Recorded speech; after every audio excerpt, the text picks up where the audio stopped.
turn into each other. So yeah, it's been good though. That's awesome. That's awesome. So you guys now are old married couple.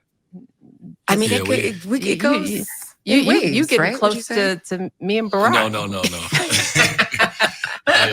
We're 10 years. We're 10 years in. I heard you say that you had 10 years where you didn't even like Barack. So I'm like, man, where is that coming from? You know, I just tell the truth. You know, it's like you have these periods, right? And if you're married for 30 years, you know, you just look at the odds. If you're going to be married 30 years and somebody told you a third of those times wouldn't be great, you'd still take the odds. You take those odds. Yeah. Those are great odds. The point being is that marriage is beautiful, but it's difficult. And you don't just walk away in the difficult times because you miss all the beauty, because you think it's got to be perfect, you know, and it is never perfect. It just is, you know. Just is. So with that saying, and Michelle Obama basically being asked by, or kind of the question being framed by Dwayne Wade about Michelle Obama saying that she didn't like her husband for like 10 years. I guess my question in this whole situation is it even possible to not like a person for 10 years and still be with them? Like, is it possible to still be married or to be successfully married in a relationship while not liking your husband for a whole third of the time, admittedly? Well, yes, it's able to be married. Yeah, of course, yeah. Well, it's not successful, but it's possible. I get it. I don't get it, but it's possible. Yes. Like I've heard women be like, "Nigga, I married my like." This is dumb shit of women. She said she married her husband because she got pregnant when she was 19, and over the course of fucking 30 years, she had 2 more kids with the dude, but she didn't like him from the beginning. I don't understand. I didn't like a person. You said that's normal? Probably. I don't understand that. I don't liking for 10 years, even if you're just in a relationship or whether you're married or whatever. I don't understand. 30 years that she didn't like him. so why be married to somebody you don't like? I don't think it started out that way. I think she started out liking him. So here's my question. You know, I hear you all say all the time, well, women are always breaking up the home for their happiness or whatever. So now let's just say, for kicks and giggles, she stayed for the children. So she's not breaking up her home, which that happens all the time. People sit in marriages. They sit in unhappy situations until their children go off to college. If they start not liking them when their child is 3, that's a long time not to like somebody. So, I mean, I could see how it could happen. I mean, you can't really break up your relationship when you with the president, though. And but she didn't. You know what I'm saying? Like, that's forbidden. Well, this is where, like, anytime you saying women need to shut the fuck up, she should just shut the fuck up. She talked too much about. Yeah, I don't understand why she would say that out loud. That is so weird to me. Too fucking much.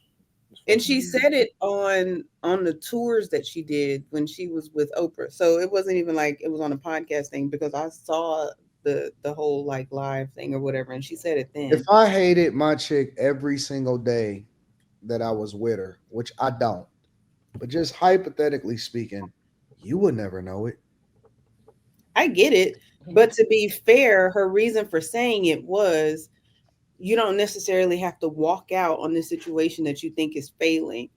She was pretty much saying, like, I went through this 10-year period where we didn't even like each other. I didn't like him, or whatever it was that she said, but we made it work, but we pushed past. So there's land on the other side of that. I don't think that we should be looking to her for relationship advice, is all I'm saying.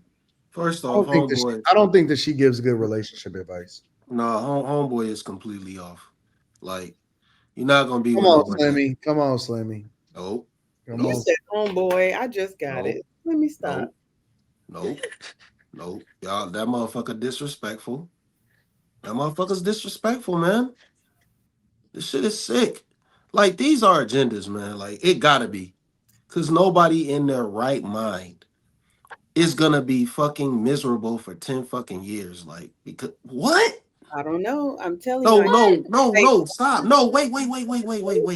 I don't want you around me if you don't like me. I don't want you around me if you got an inkling that you don't like me. Get the fuck away from me. I'm dead ass serious about that. I don't want no negative energy around me. I don't want none of that. That shit is weird as fuck. Like, why would you want to be around somebody who you don't like? That does not make sense. Let me tell you why. They're married.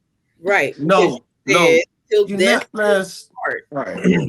So I Hell mean, no. depends on how Hell you no. take your vow. She literally said, "Till death do us part." Nobody Man, died, but she stuck it out.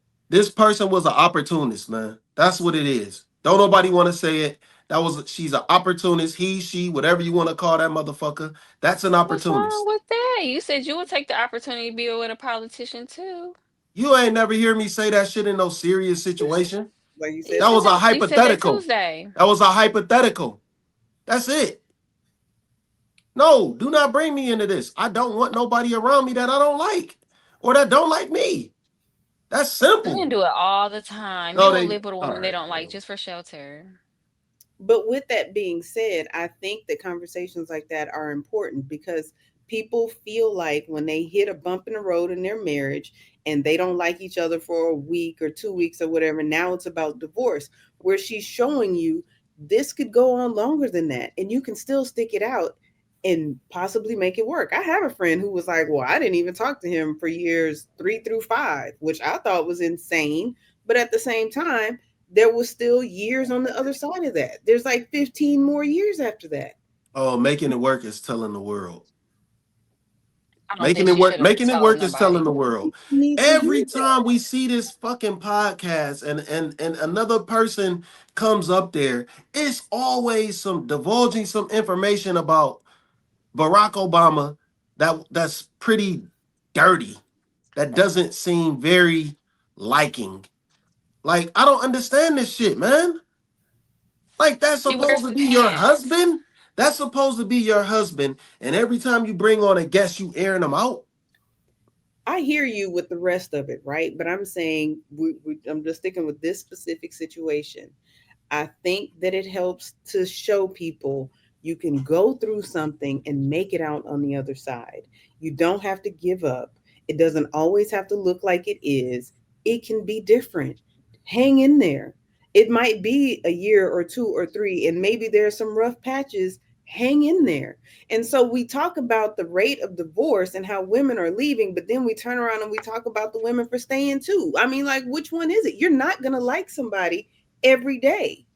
And not every couple is going to like each other every week or every month or whatever. You just don't know what these people are going through, but you have to show people that marriage and any other relationship is not completely perfect. I would like to know It's the not completely extent. perfect, but you don't fucking air that shit out to everybody and tell everybody your issues. I think it's bad, man. I think it's very bad taste to talk about the things that you don't like about something that you made a vow for. I I think would like it's to Well, know I the after think that's fucking listening weird. to, I think it's bad when you're in it, but when you make it out on the other side, it's then a testimony. But I would like to know the extent of this. What is like?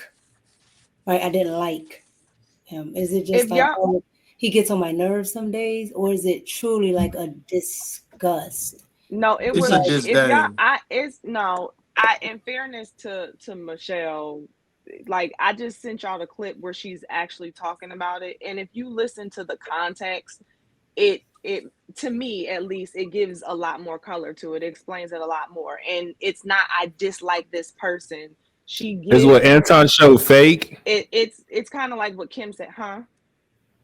Is what No, Anton showed fake? You said you showed the real video. Is what Anton showed what we fake? I didn't saw, say Gabrielle, no, I No, showed the she talking video. about the clip where she I actually showed the said it. clip where she's actually saying it, Yeah, that Dwayne yeah, Wade referenced it. she explains it much better than just hearing I didn't like my husband for 10 years. So just give us the cliff notes, Carrie. She attributes it to, she said, once kids came into the picture, they're younger kids, she said, and they're building their career, now you're starting to keep score in a sense. Like, oh wait, where are you going? You going to play golf? Like, you got time to play golf? So she said Oh yes. No. This is bad. That's when she was on with Kelly, it's right? Kelly Rowland and Tina. Yeah. Go ahead. So Hold on. I want to hear the rest of it because I didn't actually watch none of that stuff. So go ahead. Give me the context. so she was basically saying that it was that time period, but she said that it was 10 years of the 30, and she said that she would do that at, she would obviously go for the marriage because of the 30 good years. And she said at the end of the day, it really comes down to, do you like your person? Do you respect the person? So I don't think she meant I don't like Obama. I think she meant during that period, it was rough. And she said, the reason I'm talking about this is to let people know that marriage is not going to always be easy. You're not going to always like it. It's not going to always be fun, but you got to be able to get through that so you can get kind of like to the other side of it. Like, it's worth sticking it out. I'm paraphrasing. So she added context to me that makes it make more sense. Okay, so now that I know which one you're talking about, I don't know if that one, to me, is a good representation, right? Because it wasn't them keeping score. It was kind of like her keeping score because he's trying to, well, he was a politician, so he has to be here, there. Sometimes it's at the golf course, sometimes that's business, and she didn't like it because she's trying to do her, career. She wants to be a career woman and she wants to have it all. But now you have your career and you have these kids and you have to help him because he's on the pathway of doing this. So I kind of felt like when I watched it, I got that she resented him because then Kelly even notioned the same thing. Like, oh, you got time to do this. Well, I can't do this. Why I gotta sit with the kids? That's kind of what I got from it. I would be willing to bet that was present. I mean, I feel like when I read through some of her book, because I didn't read the whole thing, but I feel like when I read through some of her books, she discussed that. But I also think that that's real. And to your point, Mika, I think women probably are the ones who would be quicker to take score than the men. And I mean, considering we're the ones who are more likely to leave our men as well, it could be helpful to hear, oh shoot, she was keeping score too. I do that. I get stuck with these kids. I do that. But wait a minute. She's also saying, stick it out. She's also, you know what I'm saying? I think on one hand, she's stuck between a rock and a hard place because she was a first lady. So to you all's point, should she be sharing this?